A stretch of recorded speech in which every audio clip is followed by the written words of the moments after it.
வீட்டுக்கு அனுப்ப மாட்டேன். பரவாயில்ல விடுங்க. எப்படியும் எனக்காக யாரும் வீட்டுல காத்திருக்க போறது கிடையாது.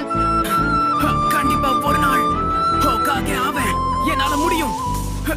நீ ஹோகாகே ஆக போறியா? எப்படி இந்த மாதிரி தரையில படுத்துக்கிட்டா? மன்னிச்சிடு, ஆனா நீ ஹோகாகே ஆகிறதுக்கு வாய்ப்பே இல்ல. ஏன்னா இங்க என்ன அடிச்சுக்கிறதுக்கு ஆளே கிடையாது.